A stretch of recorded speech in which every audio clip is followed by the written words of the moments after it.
Di tengah krisis iklim dan laju desertifikasi atau penggurunan yang belum sepenuhnya terbendung, China menggeber proyek rekayasa ekologi terbesar dalam sejarah. Negeri tirai bambu itu telah memulai proyek rekayasa ekologi raksasa yang dijuluki Great Green Wall untuk memperlambat perluasan gurun Gobi dan taklamakan di wilayah utara negara tersebut. Melalui proyek ini, Beijing menargetkan penanaman 34 miliar pohon tambahan dalam 25 tahun ke depan. Jika target ini tercapai, proyek tersebut diperkirakan akan meningkatkan tutupan hutan global hingga 10% dibandingkan akhir 1970-an. Adapun proyek ini diluncurkan sejak 1978 silam. Dan sejak saat itu, pemerintah China telah menanam lebih dari 66 miliar pohon di sepanjang perbatasannya dengan Mongolia, Kazakhstan, dan juga Kirgistan.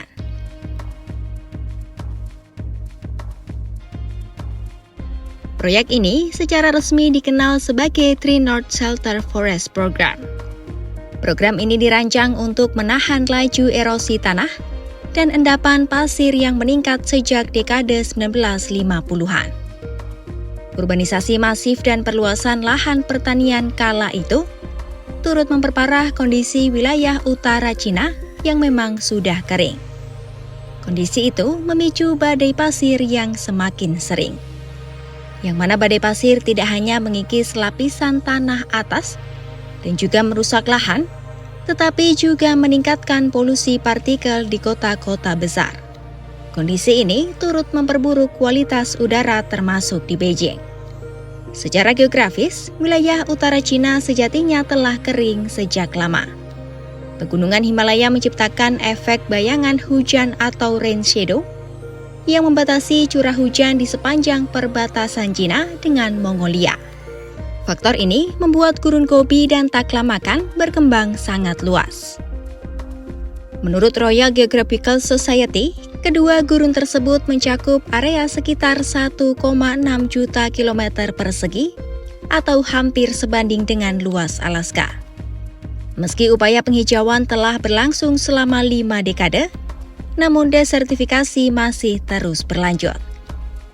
Gurun Gobi misalnya, setiap tahun menelan sekitar 3.600 km persegi padang rumput Cina. Selain merusak ekosistem dan lahan pertanian, proses ini juga memperparah polusi udara di kawasan perkotaan.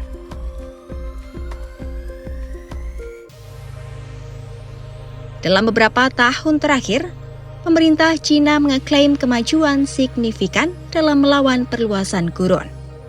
Pada 2025, otoritas menyatakan gurun taklamakan kini telah sepenuhnya dikelilingi sabuk vegetasi yang berfungsi menstabilkan bukit pasir.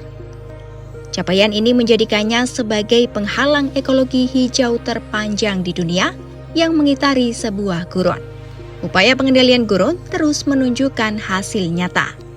Hingga akhir Oktober 2025, lebih dari 914.000 hektar lahan terdegradasi di Xinjiang telah berhasil ditangani. Di Kabupaten Qimo, ribuan hektar gurun tandus disulap menjadi kawasan hijau. Warga membangun hutan penahan angin dan pengikat pasir sepanjang lebih dari 20 km untuk menahan pergerakan pasir. Sementara itu, Kota Baju di Prefektur Kashgar menerapkan teknik penghalang alang-alang dan penanaman 3 dimensi dan berhasil merehabilitasi lebih dari 66.000 hektar lahan gurun. Di Kota Rukyang, kombinasi pengendalian pasir berbasis rekayasa dan penanaman biologis membuat kawasan gurun tertutup jaringan penghalang hanya dalam 2 tahun. Selain memperbaiki lingkungan, berbagai langkah ajaib dalam program ini juga mendorong ekonomi lokal. Pertanian gurun, tanaman obat, ladang mawar, hingga akuakultur berkembang pesat. Total luas tanaman ekonomi di kawasan gurun Xinjiang kini melampaui 720.000 hektar dengan nilai produksi mencapai puluhan miliar yuan. Upaya ini turut meningkatkan tutupan hutan Cina dari sekitar 10% pada 1949 menjadi lebih dari 25% pada saat ini. Penanaman pohon akan terus dilakukan untuk menjaga dan memperluas kawasan hijau tersebut.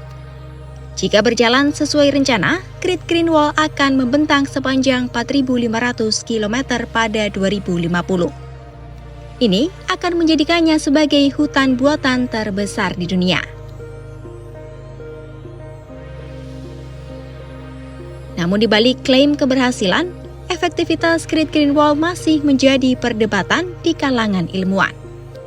Efektivitasnya dalam menahan laju desertifikasi masih diperdebatkan.